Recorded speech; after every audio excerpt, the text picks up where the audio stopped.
All right, let's reconvene from recess. I appreciate community's flexibility there. We'll begin now with item 1. We have our invocation and reflection. Commissioner Morales, you have a guest you've invited. Yes, thank you very much, Chair. I would like to call up Matthew Campbell, Ministry Director of Kalamazoo Area Youth for Christ. Thank you. Welcome. Sir, you absolutely appreciate it. Good evening. On behalf of Kalamazoo Area Youth for Christ, it is my honor and privilege to get to be here. I wanted to quickly share, as I prayed, I was led to share a recognition, a request, and a reflection. As one who works with youth, I don't often get to talk about this scripture, but in Romans 13, it says, "Everyone must submit himself to the governing authorities, for there is no authority except that which God has established.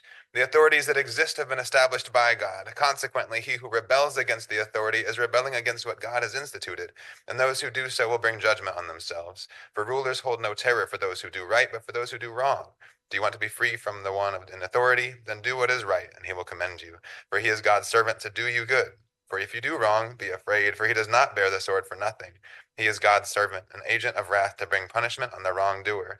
Therefore, it is necessary to submit to the authorities, not only because of possible punishment, but also because of conscience. This is also why you pay taxes, for the authorities are God's servants who give their full time to governing. Give everyone what you owe him. If you owe taxes, pay taxes. If revenue, then revenue. If respect, then respect. If honor, then honor." I was called to recognize your service and to say thank you. I appreciate you serving this incredible county and this community, and may God bless you for your service. To reflect, I felt led to go to Matthew 5, where there are some blessings. And these are the people that I see in our community. "Blessed are the poor in spirit, for theirs is the kingdom of heaven. And blessed are those who mourn, for they will be comforted. Blessed are the meek, for they will inherit the earth. Blessed are those who hunger and thirst for righteousness, for they will be filled.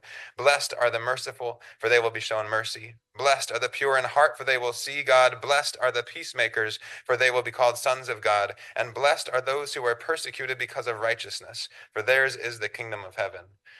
I reflect on this incredible place that we live and the people with whom we get to serve and live. And I say, thank you, Lord, for the blessings of being in this place and in this county. And lastly, I want to request of our Lord a prayer over this commission tonight. Lord Jesus, I thank you for the opportunity to live in this incredible county. I thank you for every man, woman, child who resides here and calls Kalamazoo County home. Lord, I thank you for each one of these leaders that you specifically have called to this place, Lord, to this time. Would you lead them in this meeting tonight to hear from you? And may they remember the people that they have been called to lead and to guide. I pray that your wisdom would fall upon them and that you would guide this meeting. Lord, that there would be unity, that there would be harmony. Lord, even as there are differences of opinion, would you bring your spirit to guide in what is best? We trust you, Lord, and we pray that you would continue to bless Kalamazoo County, continue to bless its leaders. In Jesus' name, amen. Thank you.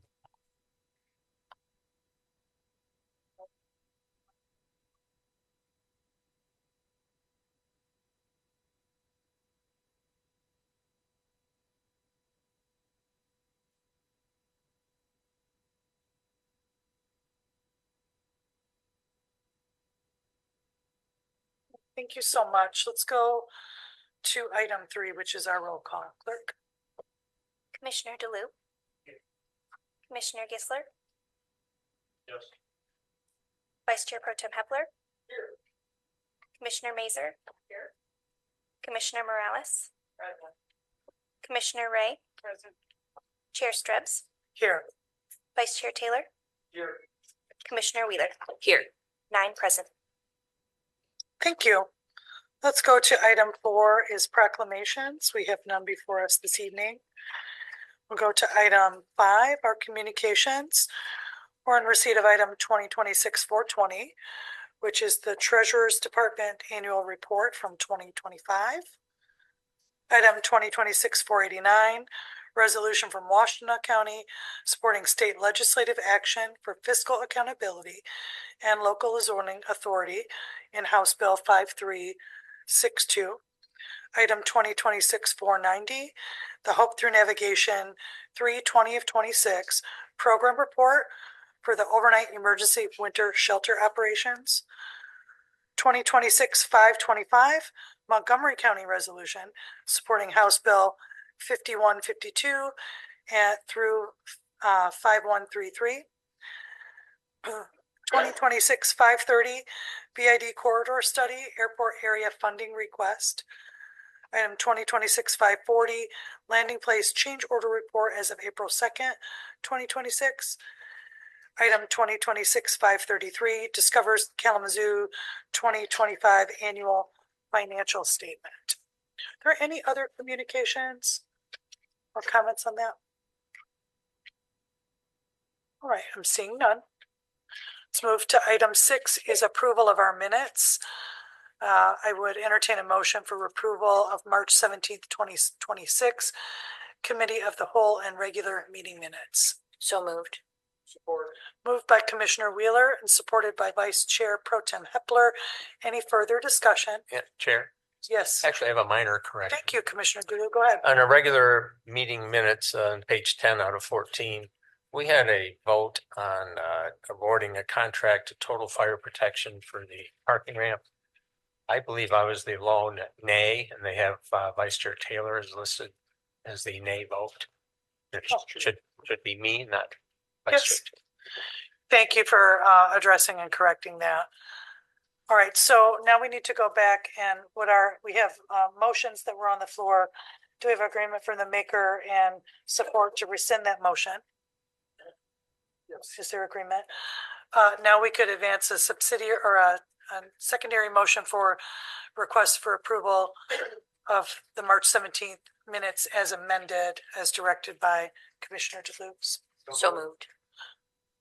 All right, there's a motion made by Commissioner Wheeler, Support. support by Vice Chair Taylor. Any further discussion? All those in favor signify by saying aye. Aye. Any opposed? That motion carries. Let's go to item 7, approval of the agenda. Commissioner Gissler, you had an item that you wanted moved from the consent agenda. Yes, I did. It's the very first item. Yeah, the very first item on the consent agenda, number 2026-414. Okay. Commissioner Gissler has requested a request for approval of a resolution in support of local democracy be removed from the consent agenda. We will add that to our non-consent agenda. Are there any additional changes? Commissioner Ray? Thank you, Chair. I just have a question about 2 items. 2026-470, the resolution in support of House Bill 5152, 5153, and then also 2026-354, the request to approve the revised conflict of interest form.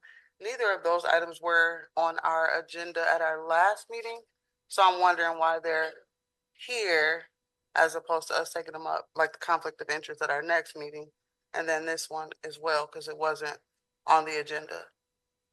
Sorry that I did. My apologies. I didn't track. You went quickly there. And I'm Oh, so sorry. sorry, 2026-470, Is it, resolution in support of House Bill 5152, 5153. is that in, under what section of the? It's under Board of Commissioners. Thank you so much. That helps me.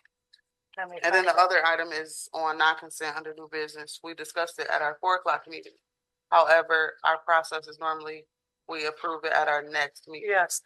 So would you like to request the conflict of interest be removed? You want to request both items be removed? Well, I'm just asking if we're following our process, then they both should be removed. Vice Chair. Yeah, the 5152 and 5153, I think we're on our communications at the last meeting, but we didn't have a discussion on it.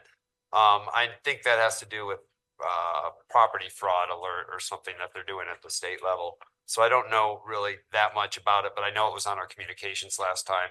The other one, the conflict of interest form, I do agree with Commissioner Ray on that. We probably should wait to the next meeting in order to follow our procedure. Yes, Administrator. Thank you, Chair, and Commissioner Ray. So the resolution in support of local democracy was on the Committee of the Whole first reading for March 17th. I just wanted to clarify that. That one was on our committee of the whole. The one that I'm asking about is right under it, the support for the House bill.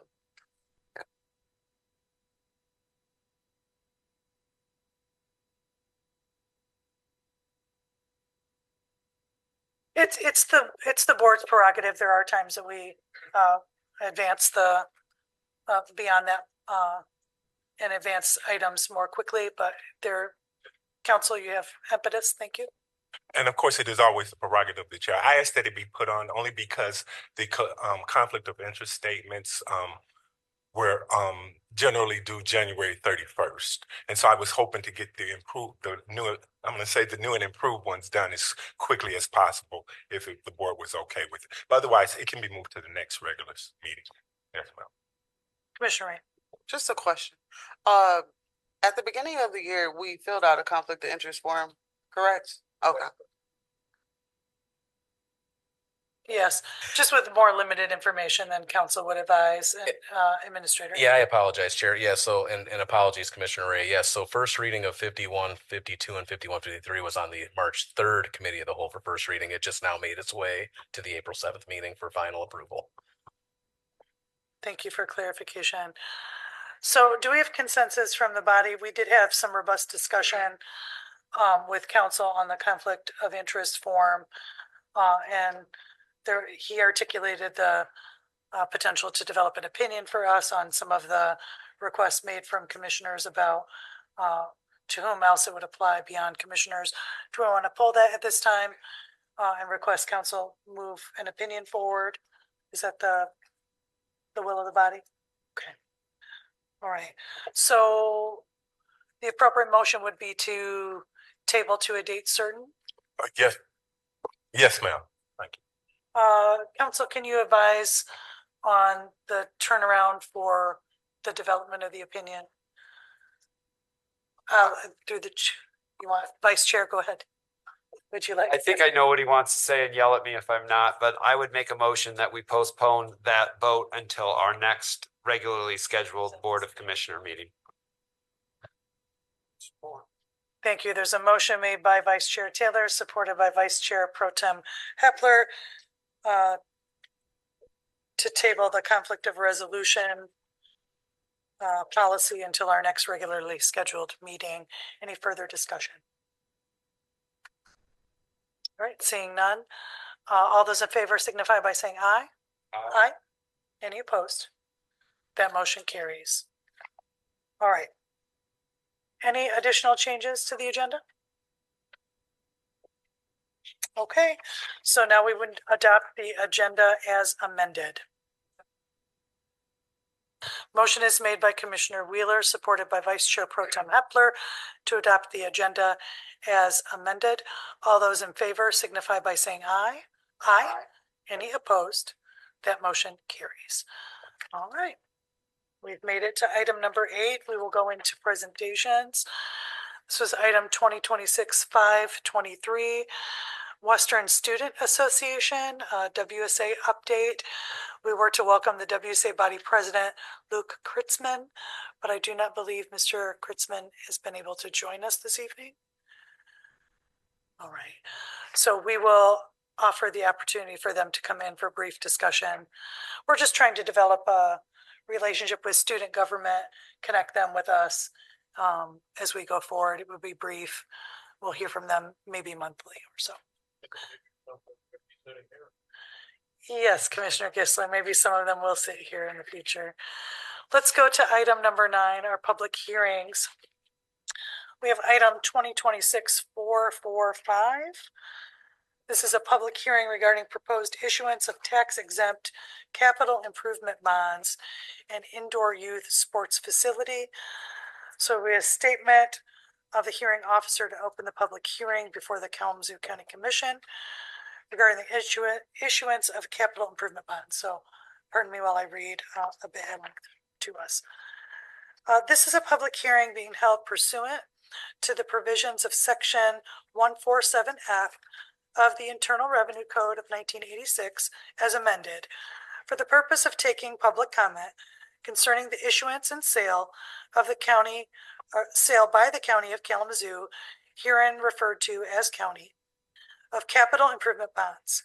The bonds are proposed to be issued in one or more series pursuant to a plan of financing in the aggregate principal amount not to exceed $45 million. Notice of this hearing was posted on the county's website on March 18th, 2026. The proceeds of the bonds will be used by the county to finance all or a portion of the cost of acquiring, constructing, furnishing, and equipping a new indoor sports facility consisting of an estimated 150,000 square feet, basketball courts, volleyball courts, a turf field, and other sporting surfaces, sporting equipment, offices, training rooms, concessions, and other spaces, mechanical, electrical, technology, and security systems, site, utility, and parking improvements, all related to appurtenances. Thank you, Council, for that one. And attachments thereto, and site work, demolition of any existing facilities and or rehabilitation of the existing site, including environmental remediation. Additional proceeds of the bonds will be used to pay capitalized interest on the bonds and to pay the cost of issuance of bonds. All of the above described facilities and improvements to be financed with the proceeds of the bonds will be owned by the county and leased to and operated by the Kalamazoo County Event Center Assessment District Authority Incorporated, a Michigan public body corporation and related governmental entity to the county, herein referred to as the authority. Certain other organizations qualified under Section 501c3 of the Internal Revenue Code of 1986 as amended may also use or lease portions of the project from time to time pursuant to their exempt purposes. The county expects to pay the principal of and interest on the bonds from funds to be received from assessments levied against owners of certain transient facilities. In the event the foregoing assessments are insufficient to pay debt service on the bonds are secured by a first budget obligation of the county, payable from the county fund, from the general funds of the county, including the collection of ad valorem taxes on all taxable property in the county, subject to applicable constitutional and statutory tax rate limitations. All interested citizens are encouraged and will be offered an opportunity at this hearing to address the hearing officer concerning the foregoing. Please state your name and address for the record prior to making your remarks. Please confine your comments to the subject of this public hearing. In the interest of allowing everyone an opportunity to speak, I would ask each speaker to limit his or her comments to 3 minutes. The public hearing is now open for comment. Do we have anyone wishing to speak on that?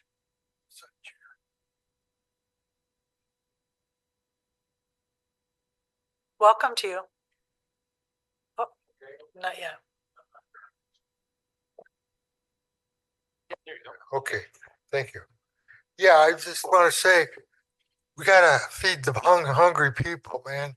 There's people out there in poverty that need help, and it's a big thing. Thank you. Thank you.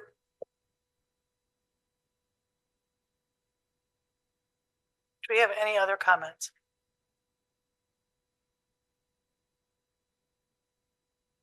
I see Administrator looking at me. Administrator? Chair, I am aware that we have someone online. I'm just not sure if they're if it's for this hearing, but we can have staff bring them over to comment. So that'll be done shortly.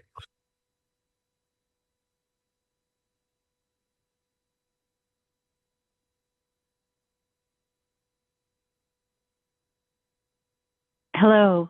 I am, can you hear me? Yes, I can. At this time, we are in a public Okay. hearing regarding bonds for the indoor sports facility. Is that what you wish to opine on right now, or are you just wishing to make general public comment? More general public comment. Okay, we're going to call on you in just a moment then for that opportunity, okay? Thank Okay, you for your patience. thank you. Absolutely. Is there anyone else wishing to speak on the public hearing?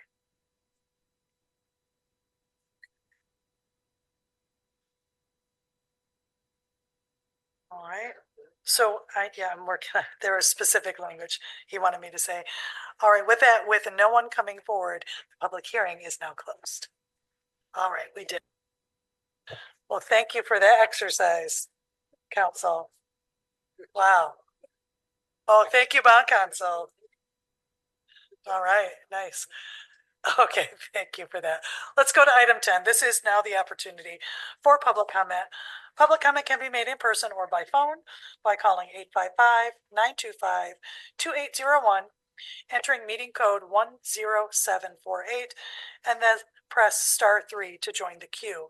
If you wish to speak during both of our public comment periods, you must press *3 again at any time after this first public comment period has ended.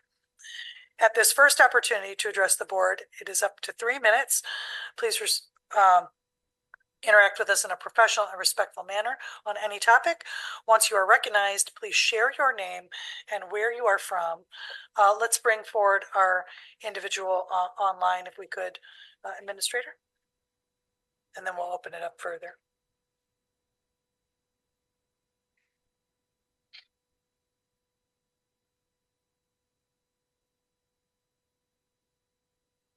Hello? Hello, thank you for your patience. We are now in our public comment period. Please share your name, where you're from, and you have 3 minutes. Are you able to hear me? Yes, I'm so sorry. Can you hear me? Yes, yes. I just didn't know if I was chosen to go. Yes, you I'm are. Sherry Please. Opalka. Thank you. I'm Sherry Opalka, and I live in Kalamazoo, and I want to make a comment about. I'm calling it the Michigan version of the SAVE Act. I'm not exactly sure what it's listed as for the commission. So it has to do with the voting issues. So, and what I want to say is this ballot initiative has gained enough signatures to be on the ballot this fall, if enough pass the verification process. Firstly, this initiative would cost huge amounts of money because of the increased bureaucracy that would have to be established by our Secretary of State. Secondly, it would disenfranchise tens of thousands or more of voters who likely would not know that they don't have the documents it requires until they try to vote, and then many are unlikely to have time, money, or the will to undertake the burdensome effort to get those documents in time to allow their vote.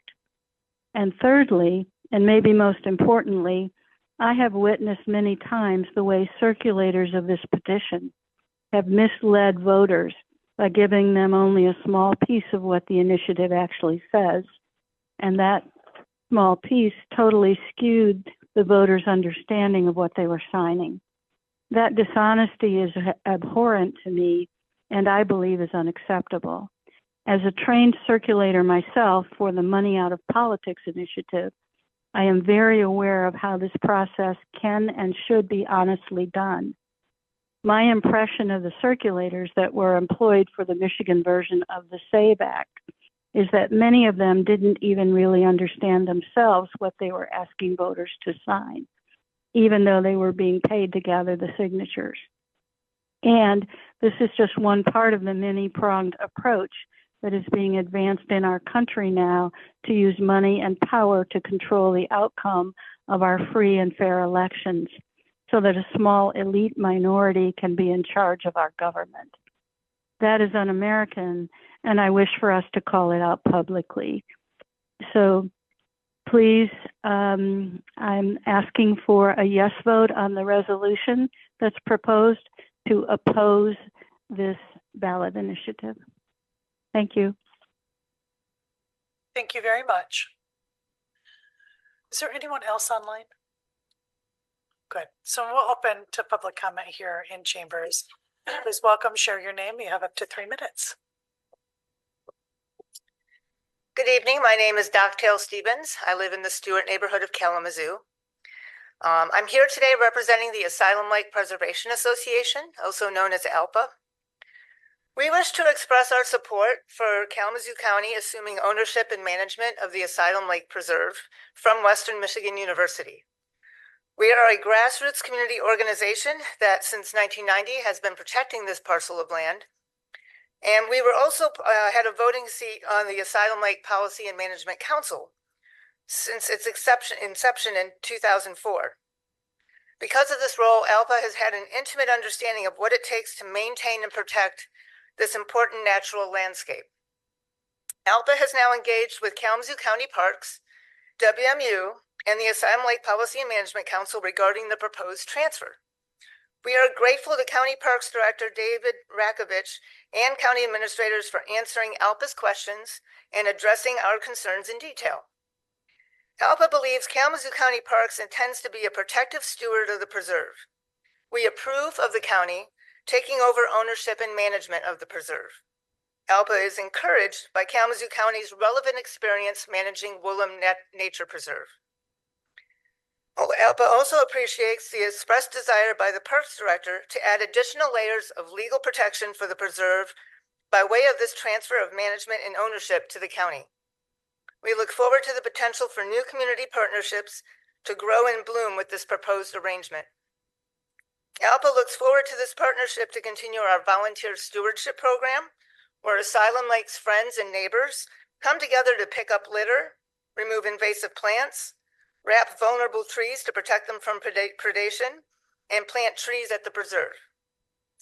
We understand that the Declaration of Conservation, which has protected the preserve since 2004, will remain in place throughout the transfer and moving ahead. This sets the goals for the management of the preserve to enhancing ecological integrity and promoting natural aesthetics, allowing passive recreation and supporting research and education. ALPA is hopeful that through community partnerships and utilizing the management plan, Kalamazoo County Parks will be able to continue achieving these goals at Asylum Lake Preserve. We ask that when this comes before the county board for a vote that you support the transfer. Thank you. Thank you.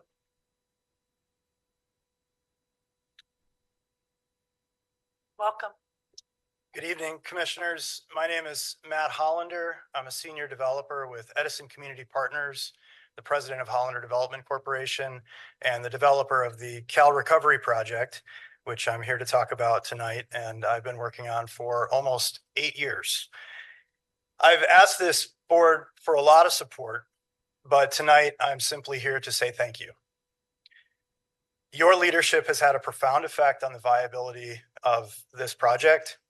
Specifically, I'd like to thank Director Mary Balkema, Deputy Director Willa DeToronto, Assistant Corporation Counselor Ed Winkler, and Deputy Administrator Lindy Smith for their support and, most of all, patience as we figure this all out. Developing affordable housing is always difficult, and this is the most complex project our firm has undertaken ever in nearly 50 years. Last year, we faced a devastating blow when we lost $4 million of federal funding commitments, a gap that would typically kill a project of this scale. However, you did not let this fail. Instead, you stepped up and you increased your commitment by $2.5 million, utilizing $2 million in opioid settlement funds and an additional $500,000 from the Homes for All millage. This brought the county's total investment in the project to nearly $4 million. I want the public and this board to understand the multiplier effect of those decisions, because Kalamazoo County showed such decisive local resolve, the state of Michigan took notice. Partly in response to your strong support, the Michigan Department of Health and Human Services committed an additional $2.3 million in state opioid settlement funds to the project. Your investment acted as the catalyst that brought those state dollars home.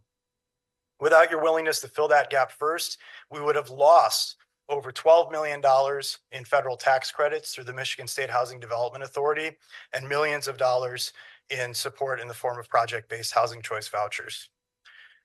Because of your commitment, members of our community will soon have access to stable, high-quality homes with on-site supportive services. You helped turn a potential crisis into a case study for intergovernmental cooperation. We are moving forward. Construction will begin soon, and I look forward to seeing all of you at our groundbreaking on Tuesday, April 14th at 1:30 p.m. at 1900 Belford Street in the Edison neighborhood. Thank you for your time and continued commitment to affordable housing. Thank you. Welcome. Hi.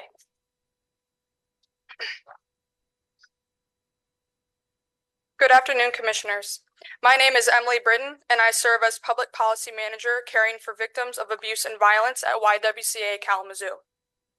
For more than 140 years, YWCA Kalamazoo has worked to uplift, empower, and safeguard the rights of the most vulnerable individuals in our community. Today, unfortunately, many of these rights are under attack. In one of the most important election years in history, some are working to strip community members of their most sacred civic right, the right to vote. On behalf of YWCA Kalamazoo, I am here to urge this body to pass a resolution opposing unnecessary barriers to voting, including the proposed ballot initiative that would impose documentary proof of citizenship requirements for Michigan voters. This initiative creates unnecessary barriers to voting, especially for survivors of domestic violence, working families, and low-income residents. I invite you to consider the experience of a young mother leaving an abusive situation. In that moment, her focus is on safety, her own and of her children. What would your first instinct be? To gather documents or get to safety? Would you stop to find your birth certificate, your passport? For many survivors, those documents are not just misplaced, their location is controlled. Abusers often use personal documents as a form of power, hiding them, withholding them, destroying them, all intentional efforts to maintain control. Even after a survivor reaches safety, accessing those documents can take time, resources, and legal support that they simply might not have. In these circumstances, this is not just red tape. It is a barrier to the ballot. Not only does this initiative create barriers for survivors, it also disproportionately impacts married individuals whose legal names may not match their birth certificates, and community members who cannot afford the time or cost associated with replacing their records. The racial disparities related to this issue are also clear. 11% of people of color report that they do not have ready access to citizenship documents, compared to 8% of white citizens. Policies that exacerbate these disparities undermine fair and equal access to our democratic process. By passing a resolution opposing unnecessary voting barriers, the Kalamazoo County Board of Commissioners can affirm its commitment to accessible elections and to protecting the voices of voters across our community. Thank you. Thank you.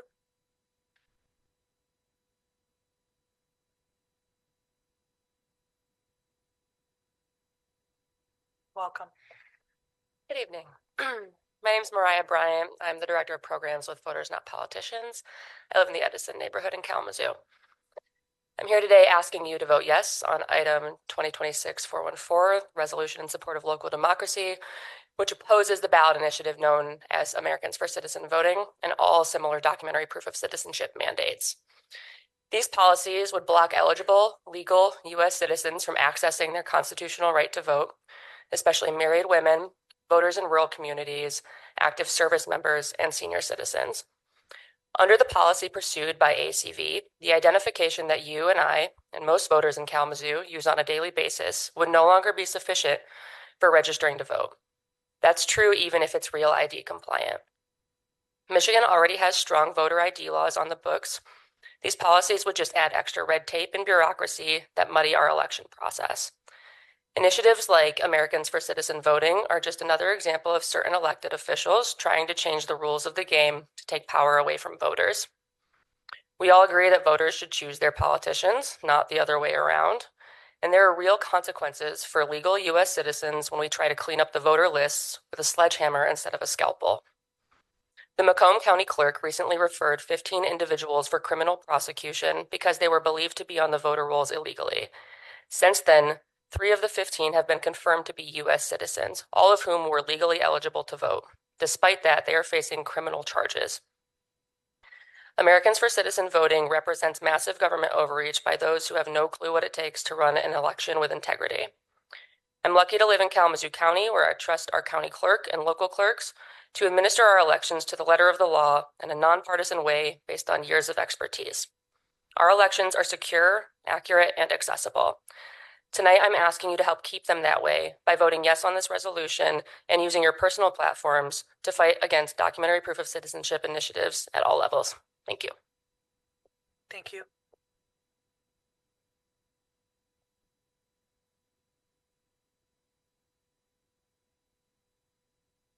Welcome. Oh, someone's gonna help you turn your mic on, just a moment. Thank you. There you are. Welcome. Is that better? Good evening. My name is Aideen Clements. I live in the city of Kalamazoo, and I'm here as co-president of the League of Women Voters of the Kalamazoo area. I would like to speak also concerning the resolution 2026-414 on today's agenda. The League of Women Voters' mission is empowering voters and defending democracy. Democracy is strong when every citizen participates.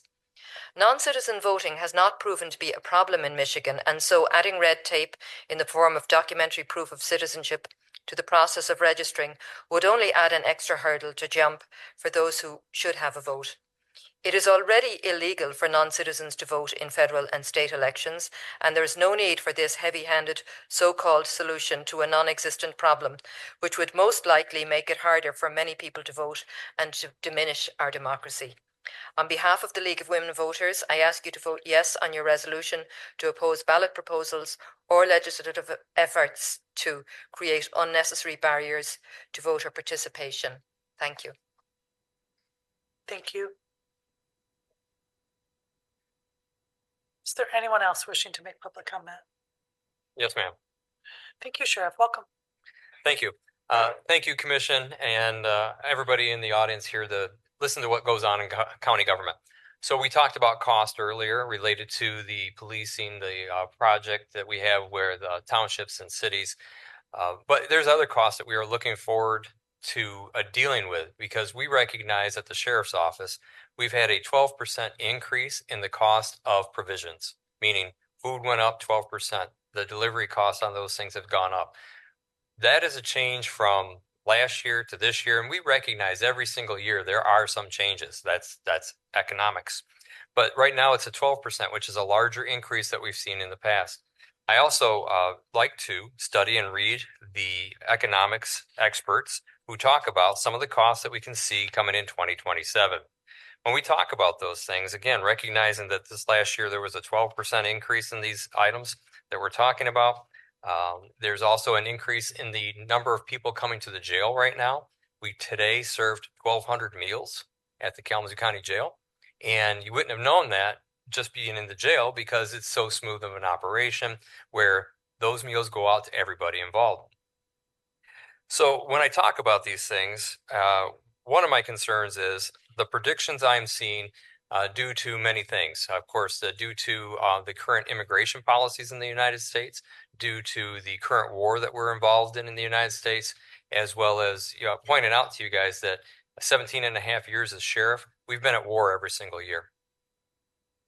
And so when we look at these costs and the increases that we have to face, we have to make sure we're taking care of local, right?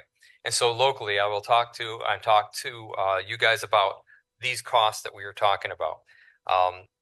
The number of people in the jail generally doesn't go down. It goes up a little bit every year for whatever reasons. So I'm predicting those numbers will continue to rise. And I'm also predicting that the cost to these things will also rise. We're seeing it already in the cost of groceries that we use to serve the inmate population at the facility. And that is on an upward trajectory. All kinds of things related. There's no one thing that we can point to, but I want everybody to understand that until, in my opinion, Congress steps up and starts addressing things as part of the three-legged stool, these things are going to be more difficult and the costs are going to go up. So again, I want you guys to know that I'm forecasting these types of increases. So when we go into budget talks, you'll have a feel for what I'm going to be talking about and the increases that we are seeing and that we are concerned for. Thank you very much. Thank you. Any further public comment? All right. Seeing none, let's go to item 11, approval of the consent agenda. Chair, if I may. Thank you. I move that the consent agenda items be voted on at one time by a roll call vote and be considered as a consent agenda by the board. Motion is made by Commissioner Wheeler and supported by Vice Chair Taylor. Is there any further discussion? Clerk, will you please call the roll? Vice Chair Taylor, Yes. Commissioner Wheeler, Yes. Commissioner DeLu, Yes. Commissioner Gisler, Yes. Vice Chair Pro Tem Hepler, Yes. Commissioner Mazer, Commissioner Morales, Yes. Commissioner Ray, Yes. Chair Strips. Yes. 9 yes. That motion carries. Thank you. All right, we're going to move next to item 12, our unfinished business and general orders. We have none. We'll move to item 13, which is our new business, non-consent items. The first listed item has been removed to our next regular meeting. So we will next take up item 2026-248. This is a request for reallocation of the 2023 CIP funding. Try to get my packet materials back open. Administrator, can you orient us to the request, please? Yes, I may, and I see Under Sheriff is also available Yes. to answer follow-up questions. Thank So before you is a request from the Sheriff's Office to reallocate previously approved 2023 CIP dollars in the amount of $30,000. And by way of background, these funds were originally allocated for a jail inmate program project intended to upgrade the inmate educational television system. However, after further due diligence of the office and with vendors and contractors, it was determined the project would require significant electrical upgrades due to the age and configuration of the jail facility. Those additional costs exceeded the available funding, rendering the project infeasible at this time. Rather than allow the funds to remain idle, the Sheriff's Office is proposing to repurpose them toward operational improvements that are both actionable and impactful. Specifically, this reallocation would support two targeted enhancements. The first one being the installation of a one-way noise reducing window film in the jail receiving and inmate transport areas at the Pratt Justice Center. And then the second is the purchase and implementation of a key cafe system to securely manage and track agency fleet keys. From an operational standpoint, these improvements address real and observed challenges within the facility. The area is currently designed as an open concept environment that produces elevated noise levels.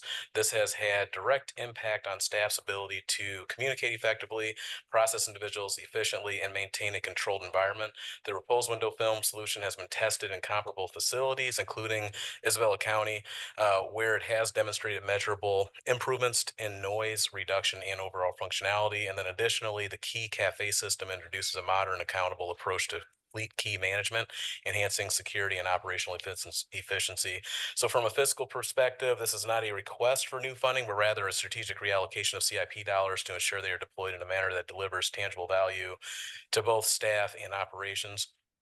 Upon approval, implementation can proceed immediately. So in summary, the request is prudent, as a prudent stewardship of allocated resources, pivoting from a project that is no longer viable to invest in, recognizing that there is a CIP process, and typically during the CIP process, right, other projects are denied because projects have been awarded funding. So that's why this project has been brought to you on the non-consent agenda for that consideration and recognition that there is a CIP process, but also recognizing that it's just a matter of pivoting the dollars from a previous jail project to another jail project. So staff recommends approval, and I know that Under Sheriff is here to answer any additional questions.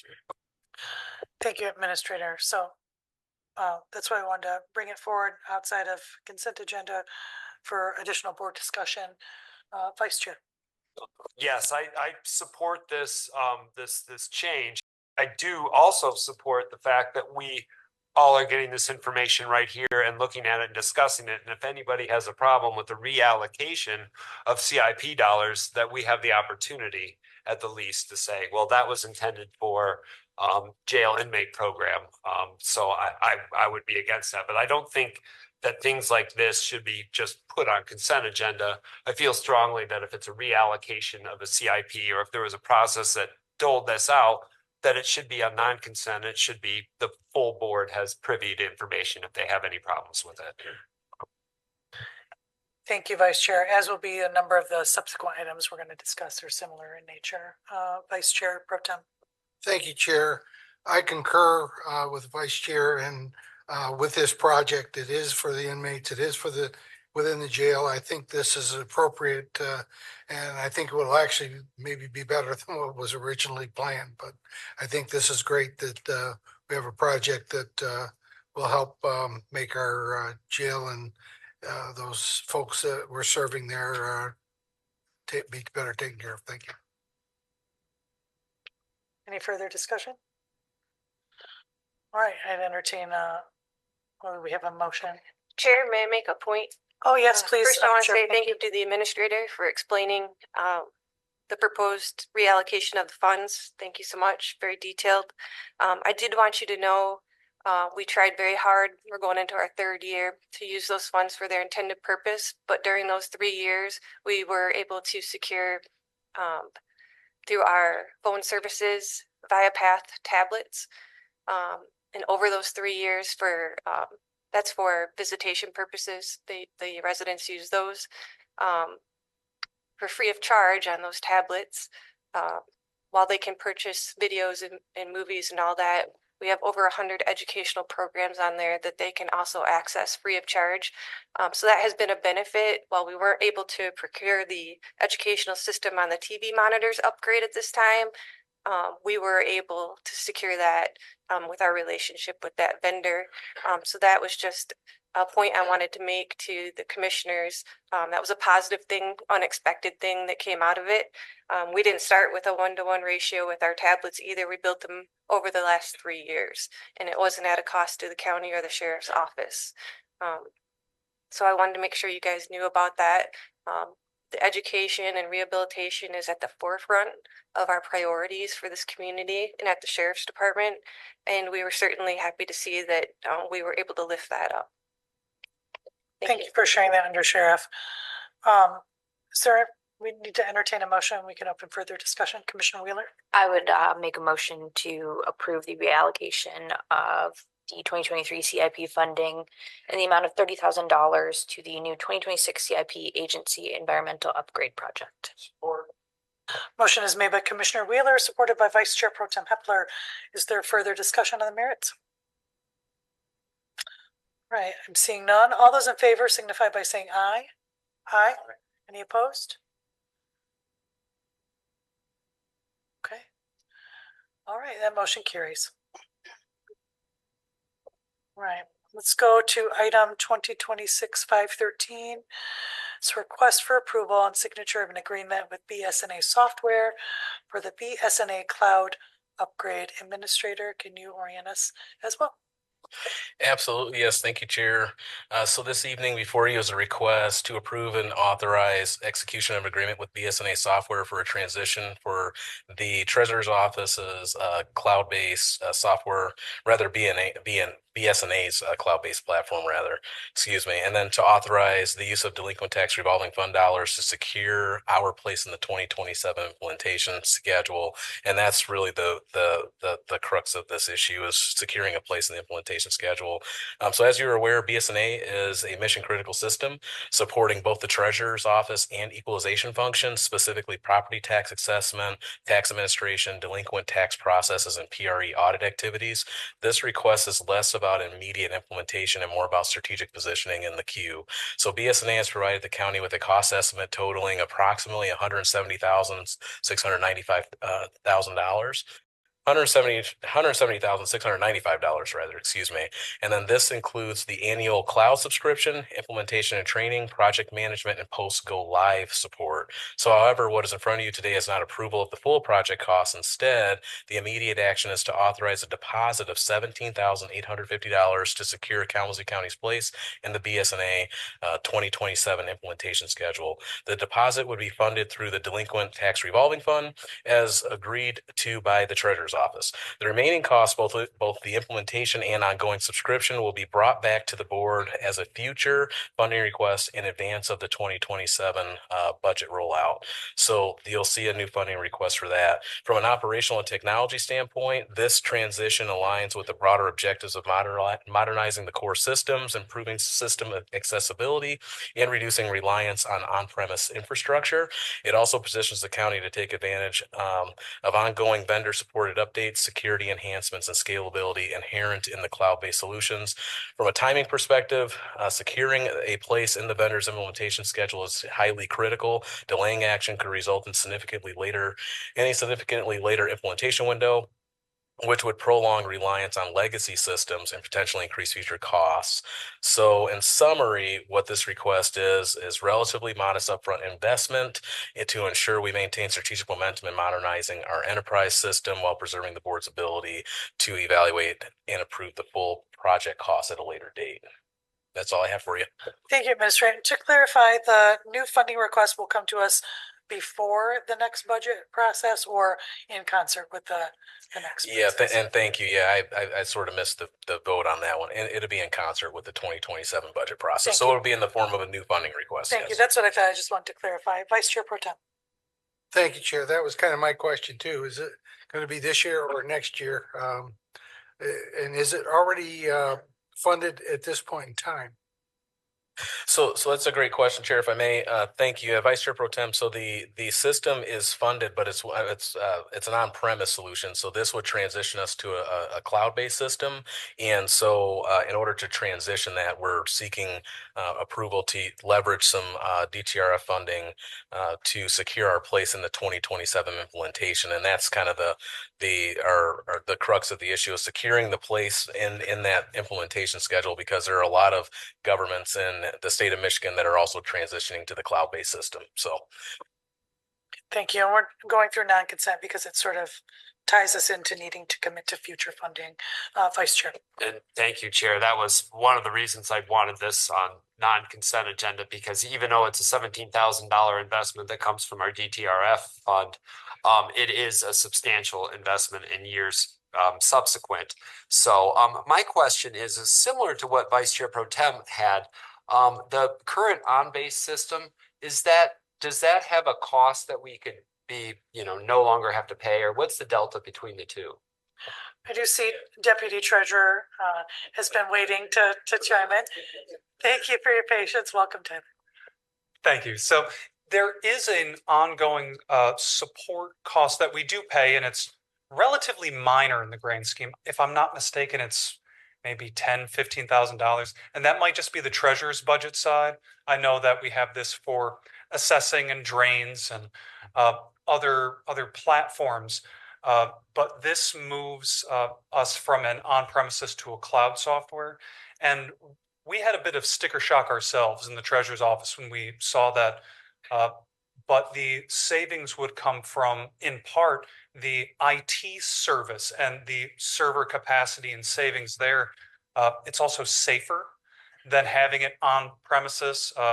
It allows us in our foreclosure prevention efforts to take this cloud-based platform, and we can then, when we're knocking on doors, somebody says, oh, can I make this payment now? Don't have to come downtown, worry about this hanging over my head for a week. Well, yes, you can. With our current platform, we don't have the ability to do that, or at least not well. It's essentially somebody else boot up your computer, go through the 5, 6, 7 different steps, as opposed to us just having the tablets we're already taking for logging visits, property photos. It's essentially just a card reader, and we can process the payment there, no different than us at our front desk. So it has a lot of added benefits, but it is a bit of a cost. The upfront of what we're doing now with the DTRF, It's on non-consent because it would sort of encumber us in a future year. So no movement should be done without this board's consent. While it's on the CIP schedule going forward, we don't want to commit anybody to that without getting this board's buy-in. Follow Vice up. Chair. Sorry, follow up if I may. I am in support of this mostly because I'm astonished that a county our size doesn't have BSNA as our central software. We use Tyler Technologies, which costs us millions of dollars in support services. The faster we can get out of that, the better off we as an we as a county will be. So I am in complete support of BSNA. To this day, I have no idea how we got involved in the contract that we did and the amount of money that we're paying for training and support services for a product that is inferior. Just to clarify something, though, this is upgrading our existing delinquent tax software, our tax software, the principal residence exemption audit or the PREA platform assessing. This doesn't change anything over with Tyler Technologies. We already have BSNA for our delinquent tax, managing all of that. And so all of what we're going to be doing is upgrading our existing platform. This doesn't change over anything with the ERP side. Now, if that came down the pipe, perhaps this helps with implementation or savings, but that's not something that's part of this request. Okay, I would just say that the more that we can move into a BSNA system, I think the better off we would be as a county. Commissioner Gisler. Thank you, Chair. Excuse me. Does this mean that you will be able to not have any longer a backup at a different physical location, that it can be backed up in the cloud? And right now, I'm sure, we must have all that data somewhere, that if somebody hits the elevators with a car and it happens to damage, the servers, you've got it stationed somewhere else and you can back it up and be downloaded and ready to do business quickly. That'll be eliminated. That's a cost. Yes, sir, that's correct. Council knocking on wood there is very much the right thing. We hope that anything like that wouldn't happen where we lose all of what we've got saved on the county's servers. So all of this is currently, it's essentially just a big desktop program with our own servers saved in-house. And some of that data goes back to at least stuff that I've actively used, maybe 2013. But we have tax roll data, that I've also used going back to like 1982. So having this on a cloud-based platform would help us with fear of loss, right? We've got it backed up in multiple places. It's not on premises. We save money that way. So there are added benefits like that. God willing, we don't have any cars hitting the servers, because then we might have bigger problems, but that won't be an issue. The servers aren't in the lobby, right? I hope. Are there any other questions for commissioners? All right, seeing none, I entertain a motion. There is a motion from Vice Chair Pro Tem to request approval and signature agreement with BSNA software for BSNA cloud upgrade. Support from Commissioner Morales. Any further discussion? All those in favor signify by saying aye. Aye. Aye. Any opposed? All right. Our next one is request for approval and signature of a contract with Axon for Justice Premier Plus. Madam Chair. I'm sorry. Yes, Council. You have to call the vote. Oh, I'm so. Thank you. Yeah. What did Motion passes. Oh, I forgot to say the motion Yes. carries. Thank you. You, Council. That motion carries. All right. Now we'll go on to 2026-544. Request for approval and signature of contract with Axon Justice Premier Plus OPA Administrator, please. Thank you. Yes, thank you, Chair. And just bear with me on this item. We also have Chief Assistant Prosecuting Attorney Jeff Williams, and then Chief of Operations Shelley Stapert here as well to answer any specific questions about orient you to this item, and then we'll have them answer any very specific questions. So this item before you is a request from the OPA to approve and authorize a contract with Axon for their Justice Premier Plus platform. At a very high level, this software supports case management and, more importantly, enhances the office's ability to efficiently review and process digital evidence, particularly video. As you're aware, prosecuting attorneys and their support staff are increasingly required to review extensive amounts of body-worn camera video and other video footage as cases are sent their way. This platform is designed to streamline that process, allowing staff to spend more time on substantive legal work rather than manual review. So from a cost perspective, the contract total is approximately $644,000 over 5 years, with escalating annual payments beginning at roughly $118,000 in year one. Now, I want to take a quick moment to kind of walk through the funding strategy for this as this critical policy consideration as we move forward in the budget process. Currently, the state covers the cost of what's called their Carpel system, which is like their case management system, which has historically required approximately $90,000 in annual support from the general fund. During this temporary period, the prosecutor is proposing redirecting those freed up dollars out of their budget towards this Axon project. However, this is where the longer term implication becomes important. The state supports for Carpel is not permanent, and we recognize that. So when it expires, the county will once again be responsible for funding Carpel, while also needing to then sustain the Axon if this project proves successful. So in effect, this request does two things. It requires currently a budget adjustment now to support the Axon implementation because we only have 90,000 and it's about 118,000. But then it also sets the stage for a future budget request where the board will need to fund both Carpel and Axon concurrently. So this is precisely why board leadership endeavored to move this item to non-consent for full board discussion on the agenda tonight. So what we want to ensure is that there's full transparency and a shared understanding in the long-term financial implications before moving forward, not just the immediate budget adjustment, but also structural commitments this creates in future years. So that said, there's also a strategic upside to this approach. You know, this is what we would endeavor to do, and we've spoken to the prosecuting attorney himself, where administration recommends funding this as a pilot period project. And what it does is provides the OPA with an opportunity to demonstrate the operational value of Axon, particularly in improving efficiency in the office, reducing staff burden, and enhancing case processing ahead of the next budget cycle. That data and experience will better inform the Board of Commissioners when it is ultimately requested to make a long-term commitment funding decision for both systems. Administration and IT have reviewed the request and concur that the platform does provide meaningful business value. So in summary, this is an operational beneficial investment that addresses a very real world workload problem. It's financially supportable in short term, though through redirected savings and a budget adjustment, but it does create a future structural funding obligation the board should fully understand prior to proceeding with this consideration.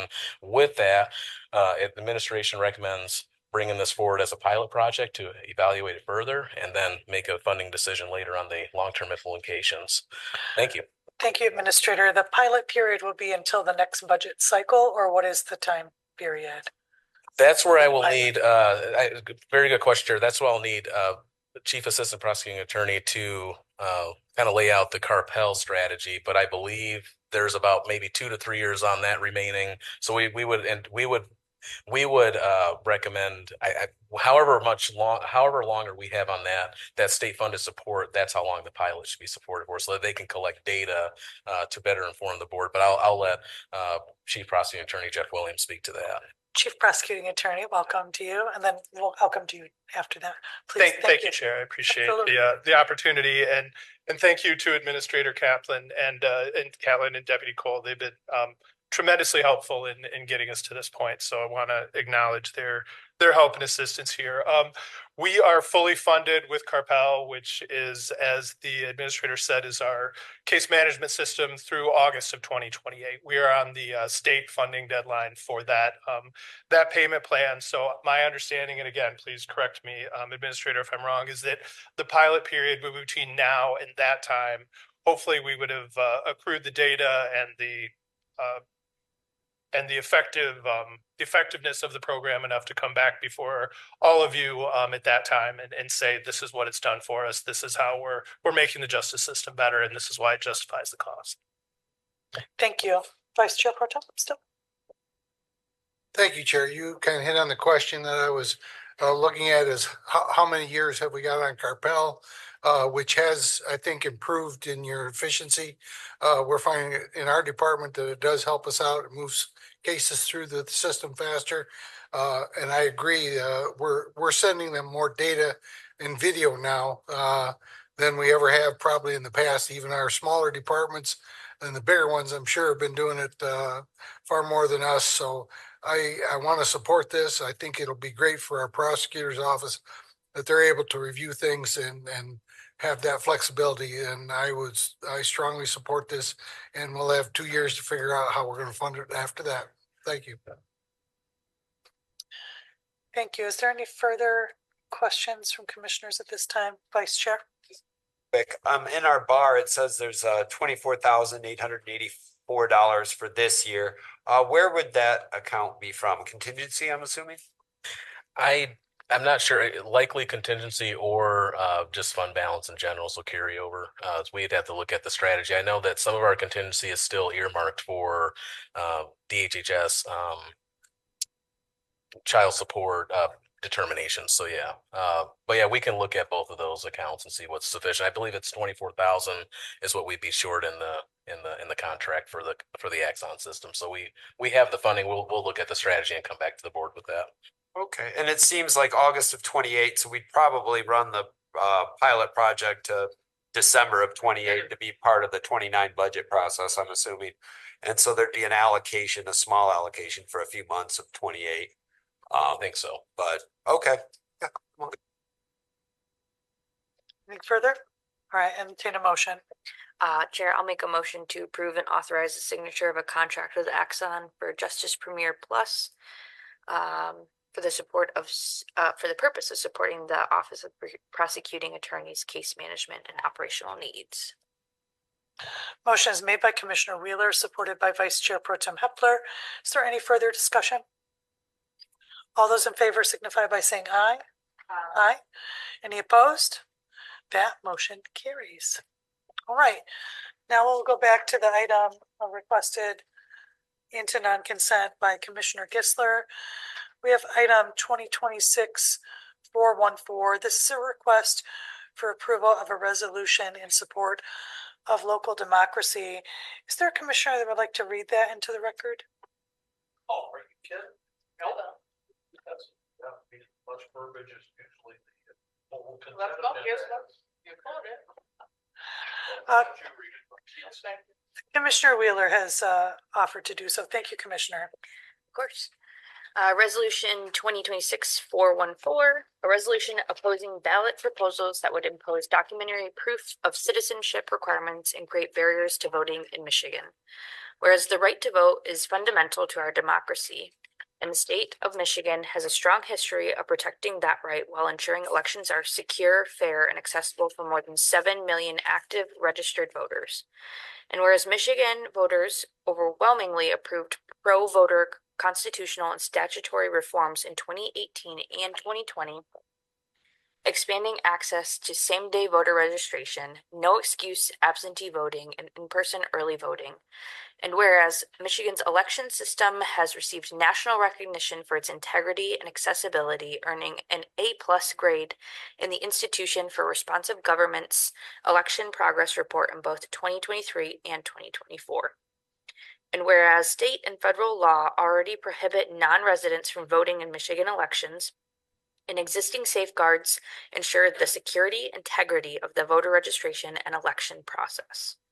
And whereas an out-of-state special interest group is currently circulating a ballot proposal that would impose documentary proof of citizenship requirements, including requiring voters to present a birth certificate, passport, or other documents that residents often face difficulty accessing, such as a tribal or military identification cards to prove their citizenship.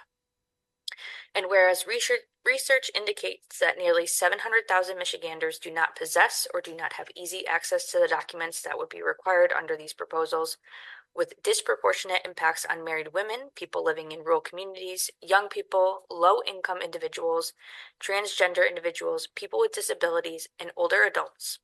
And now therefore be it resolved that the Kalamazoo County Board of Commissioners hereby opposes any ballot proposal or legislative effort that would impose documentary proof of citizenship requirements or otherwise create unnecessary barriers to voter registration and participation for eligible Michigan voters. We affirm our support for Michigan's existing election laws and constitutional provisions that have made the state a national leader in fair, secure, and accessible elections. And now be it further resolved that the Kalamazoo County Board of Commissioners calls on state leaders to reject policies driven by out-of-state interests that would undermine voter access and instead to protect the right to vote for all eligible Michiganders. We encourage voters to exercise care and seek full information about the potential consequences of ballot initiatives that would impose documentary proof of citizenship requirements prior to signing any petition or supporting such measures.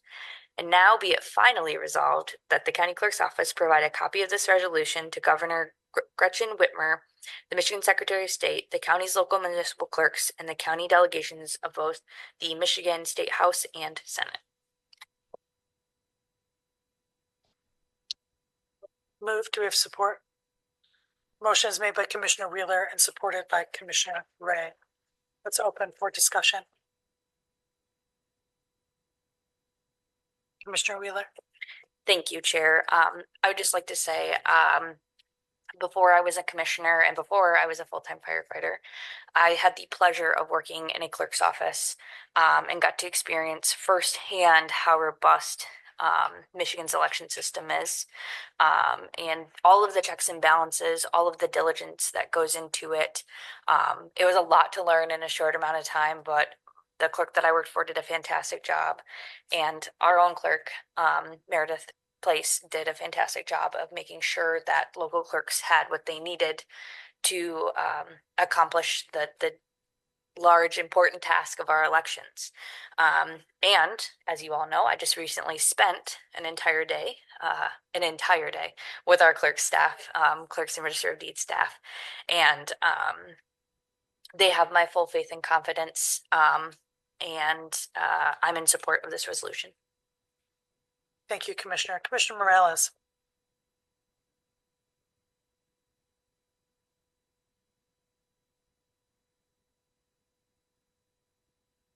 Oh, okay. Thank you, Chair. So I am in support of this. As a poll challenger, I too think our clerk's office handles situations well. I've had instances where I have had to call her on the spot to resolve issues, and I've never had a problem. I have 4 or 5 different precincts that I'm a registered poll challenger, from District 1 to the Millwood area to Ashtimo. And so countywide, I'm able to see how different entities run their polling stations. I think that there are other reasons why we should support this. One, we have funding in place for those who can't access their documents in our clerk's office. I would support that we remove some of those challenges. I think it's some documentation they may need, and I think clerk is here and they can correct me on that. But we do have funding to assist folks. So however this goes, we need to be ready to mobilize. We all know that this is, for the disenfranchisement of minorities, women, and those who don't have these documents accessible. We heard from our caller, Sherry, which I support, and Miss Emily from the YWCA, giving us statistics on the folks that would be impacted, specifically as women. When I think of folks who've been married a couple times, or folks that have just traveled I'm from a different state. So for me, I can't go to the clerk's office and get my birth certificate. I have to make that call. Luckily, we can do it online, but I used to have to request that, or when I went to Connecticut, get those things. And even now, it's not easy for me to get on a plane in New York and drive to Connecticut to obtain my documents. So again, I am in support of this. And I'm praying with the rest of the nation that this SAVE Act does not go through. Thank you. Thank you. Vice Chair Pro Tem. Thank you, Chair. I agree. We don't want to have barriers, and I think the county is blessed to have a great clerk like we have to administer our elections and work with the many other clerks across our county. But I find it, it says in there, it's against the law to vote if you're not a thing. It's against the law to speed out there, but we still have people speeding. We still have people crashing.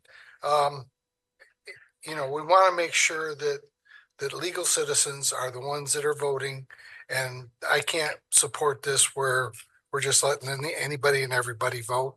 But I think our clerk does a fantastic job, but she needs some help too, and fully support that, but I can't support this. Thank you.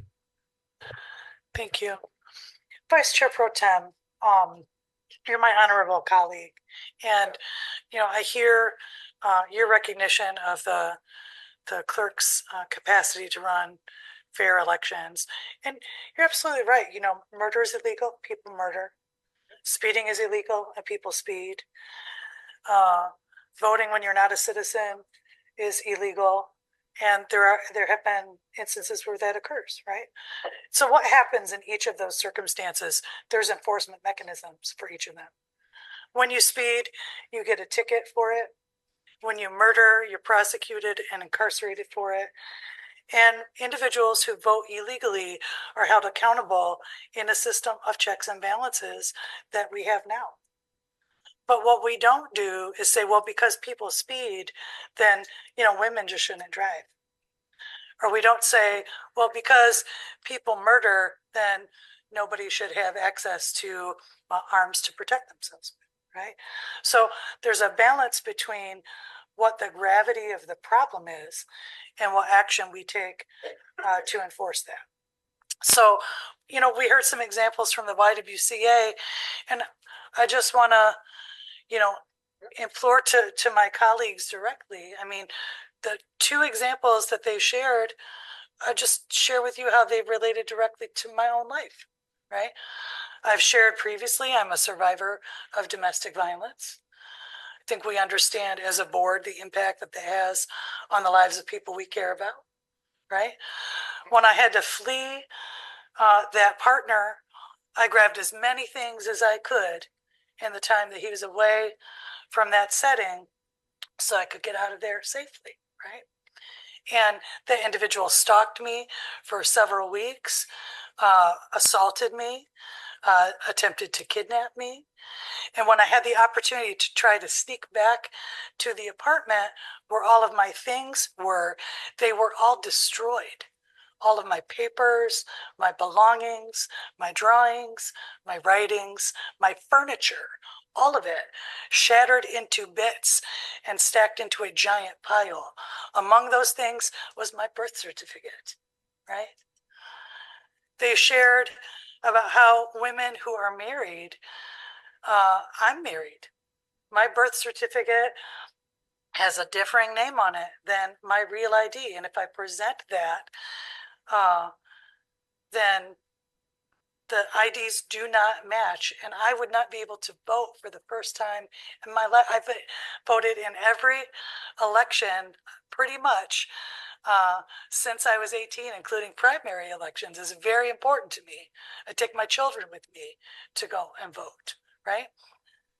So we'll just go get your replacement documentation. Well, I'll share another thing about myself. I'm adopted, right? And so in order for me to get a birth certificate, I was born in Kalamazoo County, right here where I live. I should be able to go right down to the clerk's office, just go get it. I can't do that to get my birth certificate.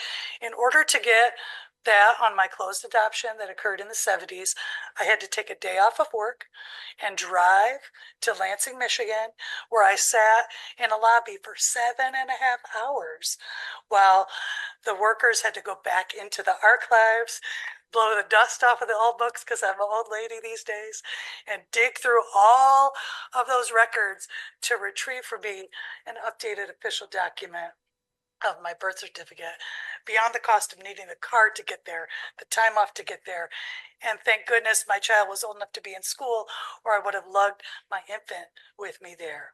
All of that should be imposed on a legal voter for the few people that violate the law and who are held accountable for it.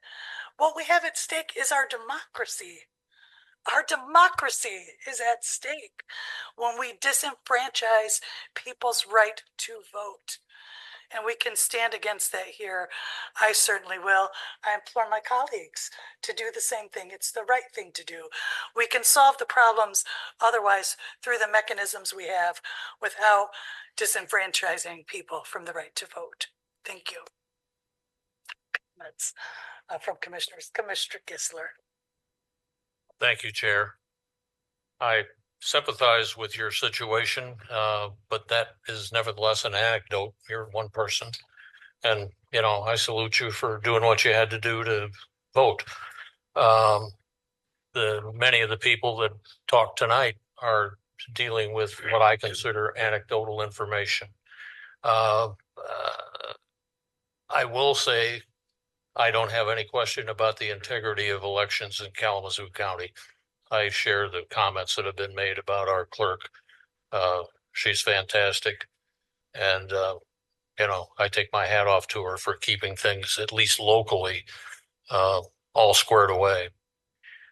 I'll tell you, the whole thing comes down for this voter ID issue, and that's what we're talking about, to a recent CNN poll. And CNN's not exactly a, you know, fly by night. And they said that overall, people favor voter ID. 83% overall. And they broke the demographics down. 71% of registered Democrats, 95% of registered Republicans. Then demographically, 85% of whites, 82% of Latinos, and 76% of blacks. Now, if we're talking about minority voting, and 76% of blacks don't see an issue with it and want to support voter ID, I'm with them. And, you know, because if anybody ran for an election and got 76% of the vote, I mean, Tammy gets more than that because she doesn't have an opposition. Well, I'm from CNN. Come on. I'll send you a link to it. It's ridiculous. Commissioners. You know, I'm dead set against all the brouhahaing and the anecdotal information, and I will vote no on this resolution. Thank you. Thank you. And Commissioner Gisler, I'm just compelled to opine, you know, if anecdotal information is not a cause to, you know, to act, then what is the impetus for the requirement of all this additional ID? Those are anecdotal circumstances. 83% of most. I'm speaking, but I'll recognize you if you'd like to opine. Further, what the question is asked in the poll is if people favor voter ID. And we have voter ID right now. I just cleaned out my wallet, so I don't have it currently in my wallet, but you have a voter ID already. So the number that people prefer voter ID, that's already required within the law, that differs from extensive documentary proof of citizenship, which is onerous to the franchise. Would you like to, you want to be recognized further? I'm not going into it any deeper than I already have because I don't have the experience you have personally. And voter ID, whatever it's defined as, sounds good to me. And I will definitely vote against the resolution to go on record saying Kalamazoo County does not like voter ID. Thank you. And I would encourage, excuse me, I'm sorry. And I really hold it as much to make that statement as I will to have everybody here. You can't just say, I vote on the consent agenda. I wanted this to be a vote that would be taken individually so that people running for election again or a new office, your voters would know where you stand on the concept of voter ID. Our citizens deserve that. That's appreciated, Commissioner. Thank you. Thank you, Vice Chair, for your patience with that back and forth, Vice Chair. No problem. And I appreciate the chair's description. And Tammy, I haven't laughed that hard in a couple days. But I just reminded of a famous prayer, and it's, God grant me the serenity to accept the things I cannot change, courage to change the things I can, and wisdom to know the difference. This is going to be a 6-3 vote. I'm fully aware. Speak for your colleagues. I'm fully aware of that. Unfortunately, no, I agree with Commissioner Strebs on this, or Chair Strebs on this. I agree it's an unnecessary burden. I also agree with Commissioner Gissler on this, that 80% of the way that it's funded, it will probably, unfortunately, it'll probably pass in Michigan. There's enough signatures on the ballot. It's polling well, it's messaged well, unless the Democrats put $20 or $30 million in a TV ad campaign. I don't see how it fails. The SAVE Act and the federal legislation will never become law. It's explicitly written in the Constitution. States conduct elections. So anything that the SAVE Act is going to come down, or the only person that believes that is Donald Trump. Nobody know, and no Republican lawyer will tell you that the SAVE Act is going to be passed because it's explicitly written in the Constitution. John Roberts, Comey Barrett, all the rest of the Republican justices will never agree to that. That being said, this ballot initiative will probably pass Michigan, and it'll probably be in the 28 elections. I don't think it's good legislation. I think that we should oppose it. So I'm going to vote no. My Republican colleagues, or I'll vote yes. My Republican colleagues will vote no. And we'll be done with it, and we can move on to the next issue. Thank you. Vice Chair, I would just say, Can I make maybe, a comment? just a moment, please, Commissioner. I'll give your colleagues an out. Maybe we could have had a 7-2 vote, otherwise to make it, give it permission. Otherwise, a couple of other points I just want, and then I'll recognize Commissioner Gissler, and we'll try to move forward. So if the SAVE Act is passed at the federal level, it may ultimately not prevail through the courts, but that process takes time. And we have elections in just a few months from now. And I'm not sure if the courts will intervene within sufficient time to deal with the issue if we see federal legislation passed.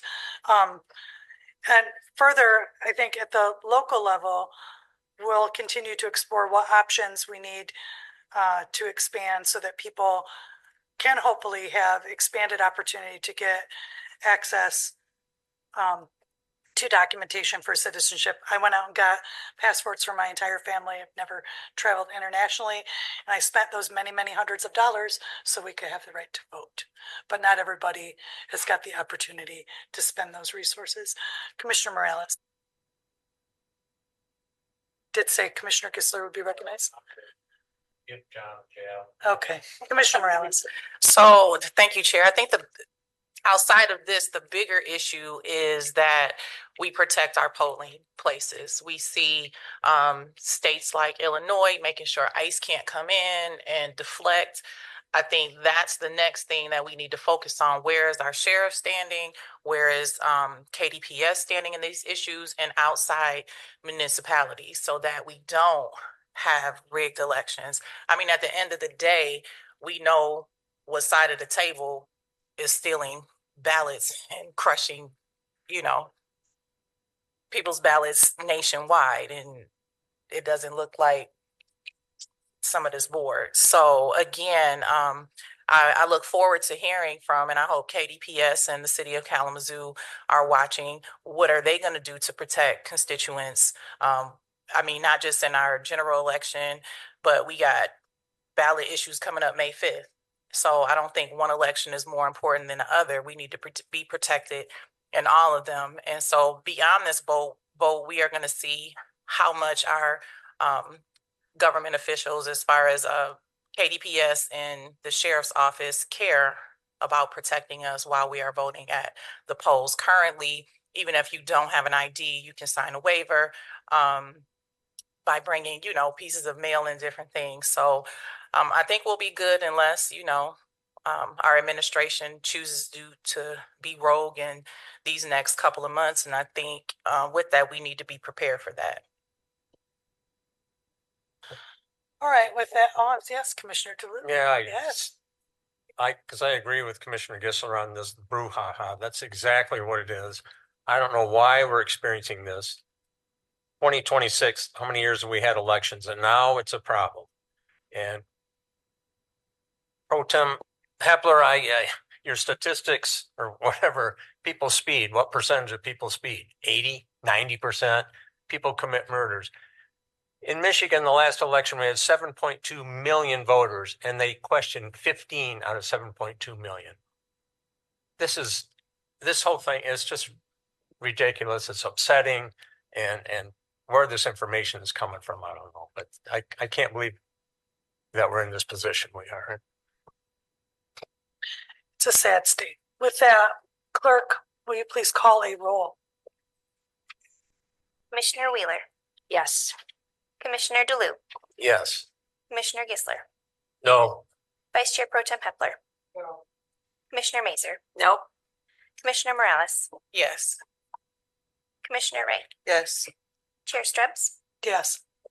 Vice Chair Taylor, Yes. 6 yes. That motion carries.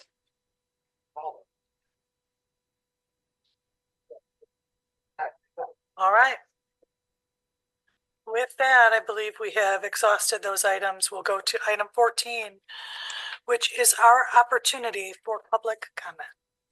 Is there anyone wishing to make public comment?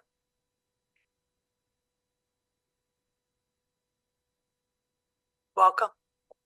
Hello again, Commissioners. Reminder, Mariah Bryant. I live in the Edison neighborhood in Kalamazoo.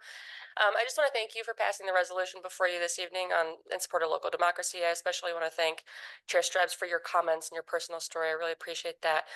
Commissioners Gissler and Hepler, I appreciate your comments as well, and I am especially supportive of moving this from the consent agenda to the non-consent agenda because I, like you, I want to know where everybody stands on this, and I think your voters in your districts do as well.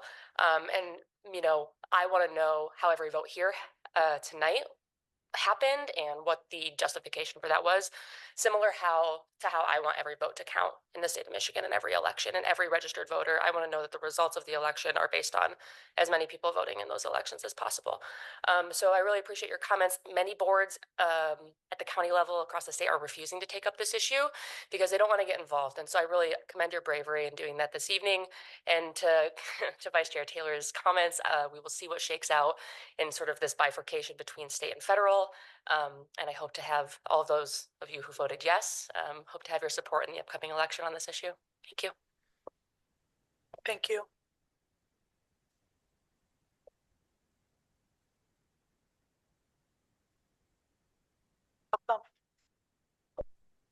This time it's on. Aideen Clements from the League of Women Voters. Similarly, I just want to say thank you for this vote. And just to note that the League feels that passing a resolution like this raises the issue. Many of us here, voter ID. I grew up in a country where when you went to vote at the station where people from your particular group of streets voted, and there would be a impersonation officer there to see if anyone was impersonating, just somebody who knew you by eyesight. So I am used to that idea, and yet we know that this will, if it ever passes, cause a lot of harm, and we really appreciate this county commission's passing the resolution. Thank you. Thank you. Welcome. Hi, I just also want to thank you for passing this resolution and Chair Strubs for sharing your story and recognizing the things that at YWCA, the barriers that our clients face on an everyday basis in general, not even related to something that can feel like a privilege like voting is for a lot of people. And for those who voted no, I would open any conversation that you'd like to have with me, my colleague DJ, who's also a public policy manager, to talk about this issue more broadly, but also more specifically for those that we serve at YWCA. So thank you. Thank you. Anyone else?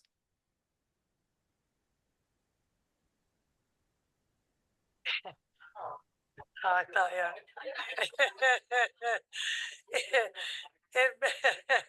Administrator, do we have anyone online?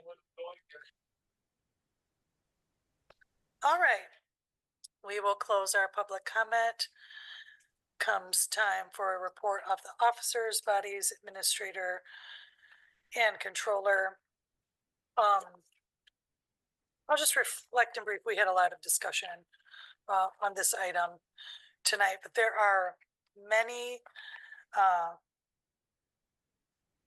wheels turning in our nation right now and in the world that are extremely distressing.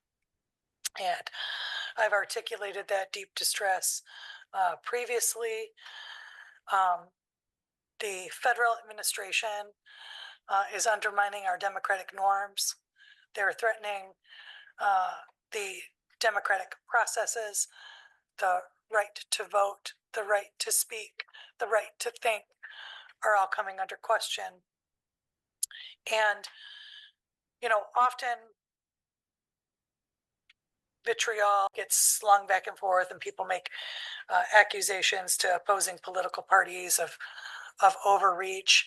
But there's just a difference when you watch people actually, you know, being murdered in the streets, and when you watch propaganda to such an extent that the foundations of the society are really placed at risk.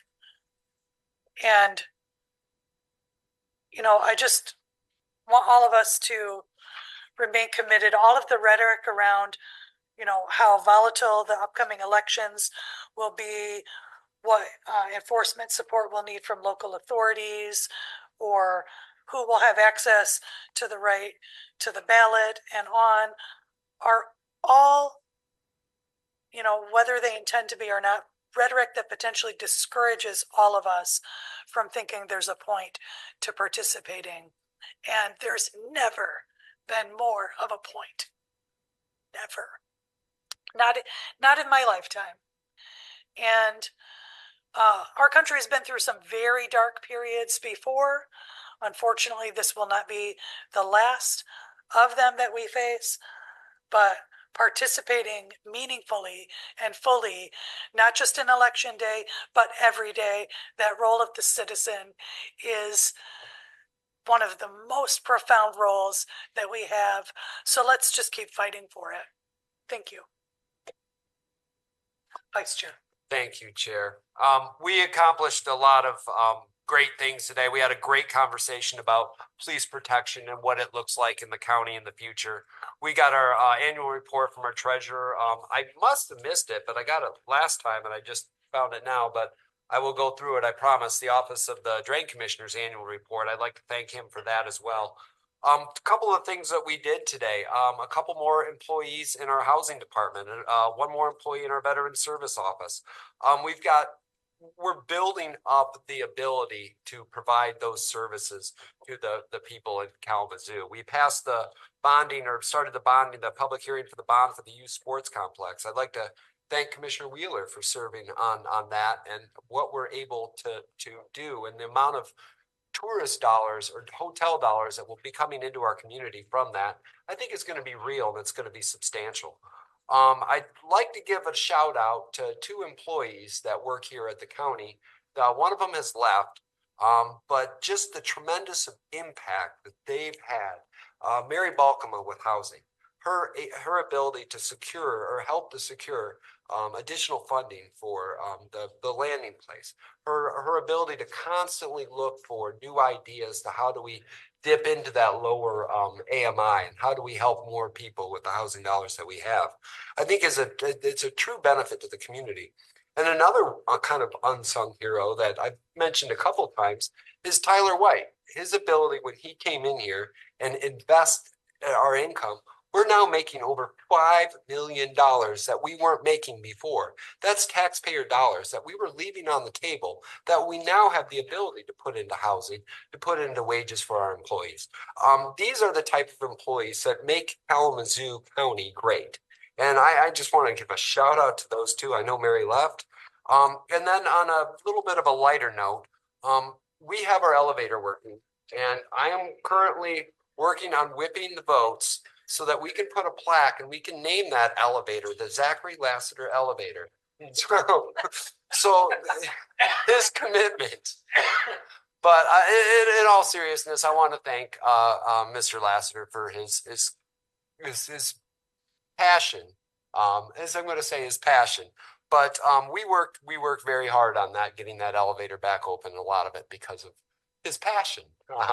So maybe if the county doesn't want to put to a plaque, maybe I'll just put one of those little signs up there for him. With that, I am done. Thank you, Vice Chair. Vice Chair Pro Tem. Thank you, Chair. I agree with what both of you have been saying tonight. In fact, quite frankly, I'm very proud of this board and our administration and the hard work that we do every day to make Kalamazoo a great place to live, work, and play. We aren't always going to agree on everything, and that's a good thing about democracy. That's a great thing about where we live at. We have the right to disagree and talk about it, try to agree, or at least come to some decision that works for everybody, or at least works for the majority. And that's what we want to do. I was at a meeting a couple weeks ago up in Richland. They're having a lot of controversy over a solar farm that's going up on M89. And there was a lot of people there that were very passionate and very concerned about why this solar farm is going on farmland that can be used to grow food for us to eat. And what will the damage be from this in 25 to 30 years, providing it lasts that long? I think there was many suggestions about remedies that could be taken, such as putting these solar farms on like our KL landfill or other landfills. I know our parking structure is capable. It's been designed to have a solar on it. There's parking structures, several other right around this area. So, I mean, there's other options, and I think maybe we should be, we'll be looking at it, I'm sure, at a county level, because this is not going to be the only. We've got data centers and other things that are topics of a concern to our citizens. And I think we need to be concerned about growing food for our population. And we seem to kind of forget that when we build a house right in the middle of a 10-acre farm. Now you aren't going to farm because you got grass there. So I think we need to be looking at planning for our future. And that's what I always want to do, is make sure that this is a better place than when I got here. And I agree, we're not going to agree on everything, but I'm hoping that we will have this in mind as we move forward and work with our planning folks and all of our communities, all of our townships and cities and villages throughout Kalamazoo and beyond that, to make Michigan a great place to live, work, and play too. Again, keep in mind of all those folks that have been out during these bad weather storms that we've had, some tornadoes recently. Our emergency management folks have been getting weather radios out. Sirens are being implemented. Our cell phones. We got redundancy in a system that's going to keep people safe. You could say, well, the cell phone's great. Yeah, but it doesn't always work. The sirens are great, except if you're indoors, you can't hear them.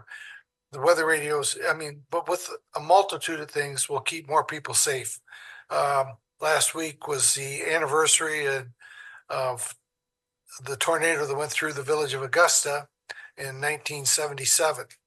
A year later, one went through downtown Kalamazoo here and killed 5 people. So weather wins. We can do what we want, but you need to be prepared. You need to be ready to move to safety, move your family, your friends, keep them safe so that they are okay. But please keep in mind of all those men and women, both military and our local police and fire and our ambulance folks that work daily to keep us all safe. And thank all those folks when you see them. Thank our employees in Kalamazoo County, our people that work on our IT and our custodial folks that take care of us, our road commission. They're all working diligently to keep us all safe and make this as best we can. So thank you. Thank you. And I'll just take a moment of personal privilege. I forgot during my comments to just provide some recognition to Dr. Catlin. So just want to elevate. Dr. Catlin has been recognized with a credentialed manager designation for the ICMA. This is the oh my goodness, my apologies. I want to note the organization's name correctly. So the International City and County Management Association, the ICMA. So he has been recognized for his work. This prestigious designation it helps to encourage elected officials to strive for excellence, and we've seen that in Dr. Catlin's commitment to the way that he helps us advance forward county government. Dr. Catlin now joins 1,300 local government professionals worldwide, 55 of them who reside in Michigan through this distinction.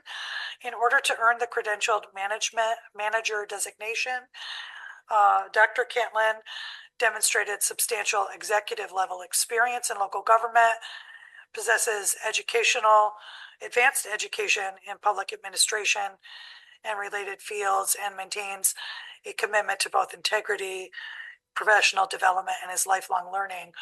In addition to this designation as well, Dr. Catlin was recognized as a top 10 county administrator in the United States in 2026 by the Government Business Review, recognizing his leadership in strategic governance, fiscal stewardship, and community impact. On behalf of the board, congratulations.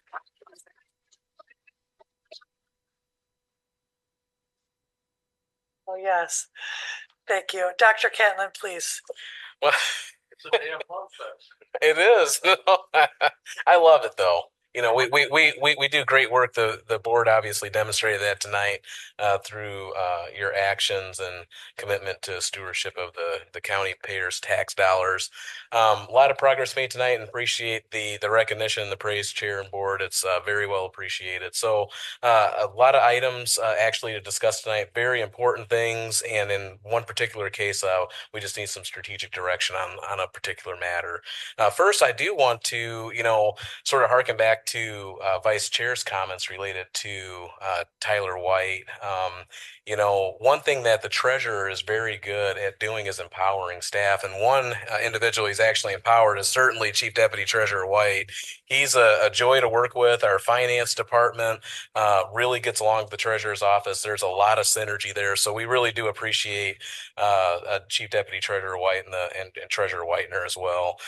So I do want to highlight some content within the treasurer's annual report for 2025, and I'll do the same for the drain commissioner's report once it's reformatted into the standard format. So that'll be forthcoming again, but I do want to highlight them tonight. So if you're able to read the report, and if you haven't been able to read it, I just want to cover just a few notable things. So one, the treasurer's office generated $7.07 million in total investment earnings across all funds in 2025 with an effective rate of 4.32%, of return demonstrating continued strong financial stewardship despite a changing interest rate environment. And so that's kudos to them. They do a great job.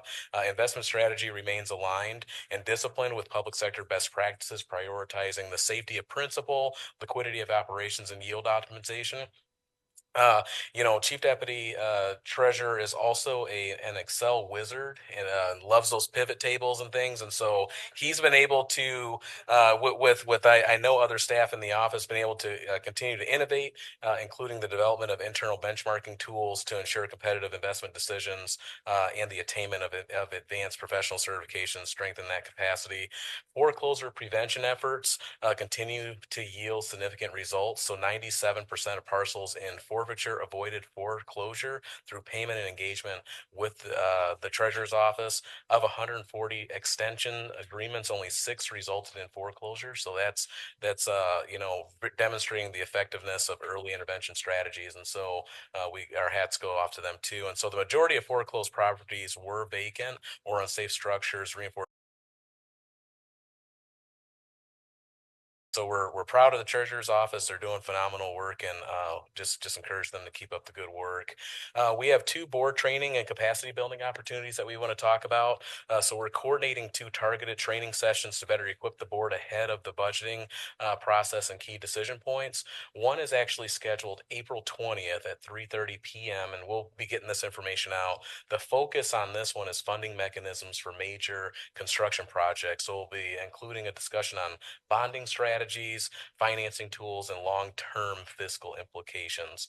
The second one will be in May, and that date is forthcoming. We're trying to finalize the time for that, but it'll be budget management and governance fundamentals. So I know Commissioner DeLue asked for some more training on budget, and so we want to do that ahead of the budget schedule too. It's designed to equip everyone with a working understanding of managing the budget throughout the fiscal year, tools and the frameworks to evaluate budget requests, and then resources to support informed decision making and beyond the annual budget process. So we're excited to bring those to you. So just stick with us. We'll get that May date to you as well, but also we'll send out the April 20th opportunity. That opportunity, if you're not able to attend, will come with some passive training documents. So we'll still send that out. And then alternatively, we can meet with you individually to try to bring you up to speed on some of those major mechanisms for major capital construction projects. Wanted to talk about the parking garage and environmental assessment update.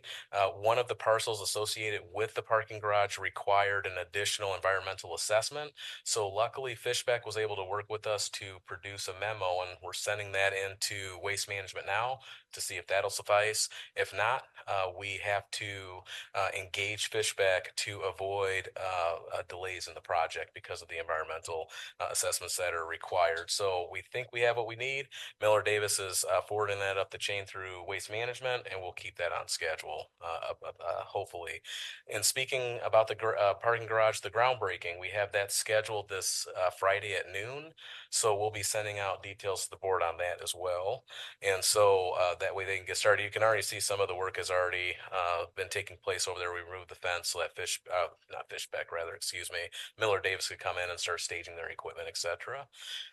Parking and construction impact. So this is all related. So obviously the surface parking lot will be reconfigured to support the construction and staging of equipment.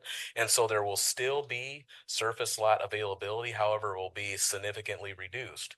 And so we're asking for all of our employees that have parking garage access to begin using that. It is a little bit more convenient sometimes to park right across the street from the buildings, but we're asking that space be available for public and visitor use of the Pratt Justice Center and then this building as well.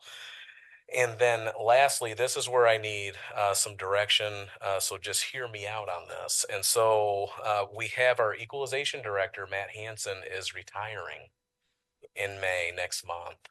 And he's a joy to work with. We only see him about twice a year in the boardroom, but when we do see him, he's highly specialized. Just a great guy to work with. So he's retiring in May. His role is highly specialized and technical. It requires that you take the appropriate certifications to be a level 4 assessor, and there aren't many in the state of Michigan that are even level 4. Our current deputy director is, as you are aware, this position is it's a statutory position, requires board approval for the appointment, but then they report to the administrator's office. And that's delegated authority through the deputy administrator for internal services. The rationale that we have with this request would be to, instead of conducting an actual search, is to promote the deputy director as the equalization director effective the time of Mr. Hansen's retirement from the role rather. So that's our recommendation, is to do that, but it's the Board of Commissioners' prerogative to actually conduct a full search.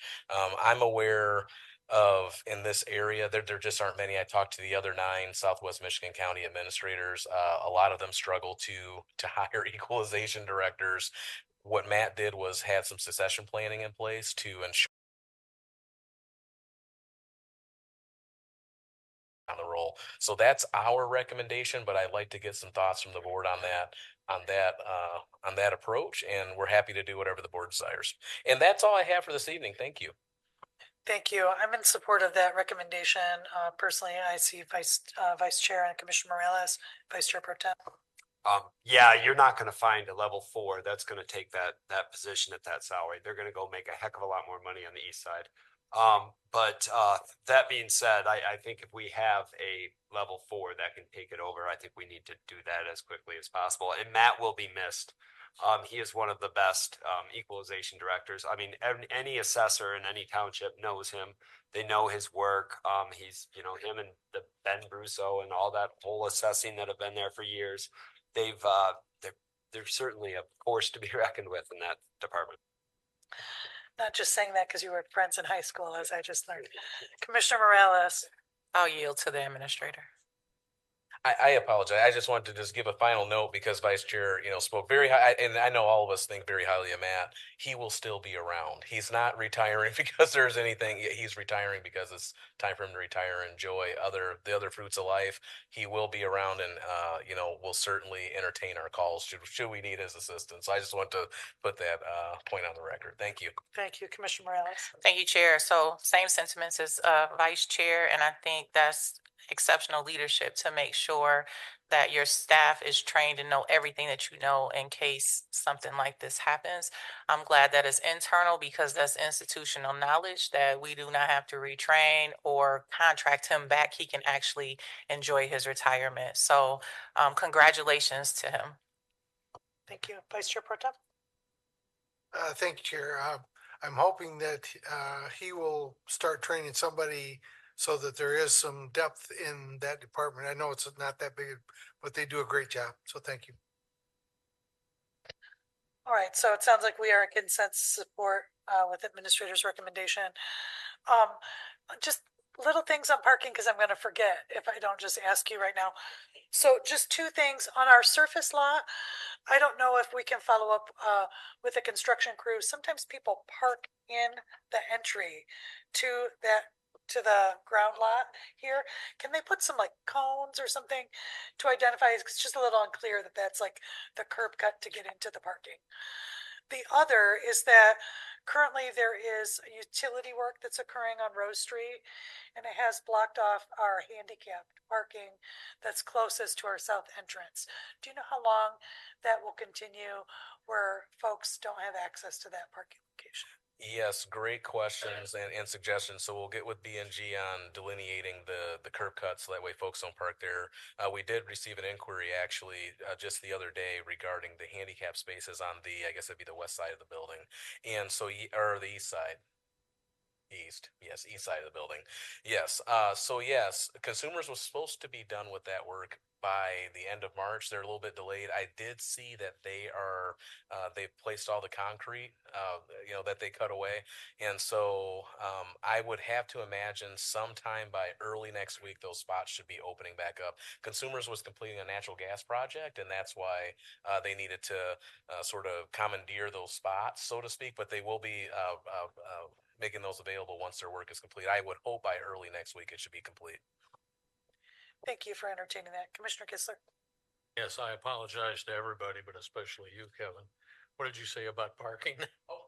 Oh, no, no worries. My mind was elsewhere. Oh, no worries. Yeah, so Chair asked about the handicap spaces that are available on the east side far, of the building. I don't qualify for that. So those will be available. We're hoping by early next week. Consumers looks like they're finishing up their project, their natural gas project. So we hope early next week or sooner they should be available. Well, didn't you say something else about we're getting booted out of the city ramp?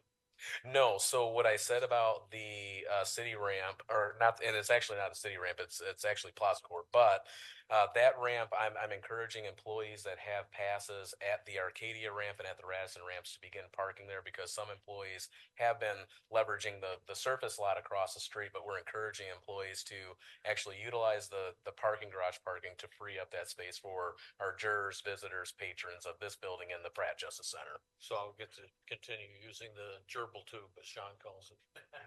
Skywalk. Thank you. Oh, I'm sorry. I'm going to ask one more question now on parking. They are going to expand street parking, or not, part of the lot will be for staging and the other part is going to be for additional parking. There are parking barriers that are down, and one of the curb cuts is open without a cone in it. So just, maybe there'll be follow-up or communication out to employees about when that becomes available to them. All right, thank you. All right, anyone burning desire to start? Commissioner DeLue, so it's not past bedtime too far. Go ahead. Good place to start. I don't have much, and I just want to thank board leadership as usual and the administration. I appreciate the budget learning sessions you have coming up. I requested that and you did it, and I appreciate it. Thank you. Thank you, Commissioner Gisler. Thank you, Chair. I have to add that I really appreciated your comments, even though I disagreed with the end result. But I didn't know that about you. That was heartfelt stuff, and I feel for you. Thank you for being the person you are. And I want to also salute Matt Hansen. He was terribly good for me to work with. I love to get his 10-year look at how things had changed by township. And when I take those into the township meetings, oh, they go gaga over it. They say, oh, wow, this is great stuff. Well, all I did was ask Matt for some copies and take them in. He's a super guy. I'm hopeful that the succession planning works and that we get somebody just as good. And I also hope that we get training whoever his replacement is likely to be in 5, 10, however many years. I have just a few things. One, following up with you, Jeff, you talked about solar installations over on M89 at, I think it was at a supervisor's meeting. Maybe it was somewhere else. The supervisor of Prairie Ron Township, which is now your turf. Oh, in fact, you should probably say that. Are you aware where I'm going with this? Mike Tomlinson said that people in his township, farmers, have been offered $100,000 an acre for solar installations. Now they've got to have, at least 300 contiguous acres, and they've also got to have short access to a high tension distribution line. Because normally the irrigated acreage goes for about 12, 15,000 an acre. And if it's not irrigated, it's 5 to 10, depending on the soil content and that sort of stuff. So 100 grand will get your attention if you're a farmer, and especially if you don't have heirs that want to continue farming the land. And maybe even if they do, for 100 grand, you get to Florida pretty quick. Anyway, there is going to be a KCRG meeting on Monday morning at 8:30 at Mark's Diner in Portage on Romance. And the speaker will be Jeff Sorensen, Cooper Township Supervisor. We haven't had a supervisor talk to us for probably 8 years. And Jeff's one of the longer serving supervisors now. And so I'm sure there'll be a lot of people in our group that'll want to know what's going on with a supervisor, what's their day like. And Jeff is certainly qualified to fill us in.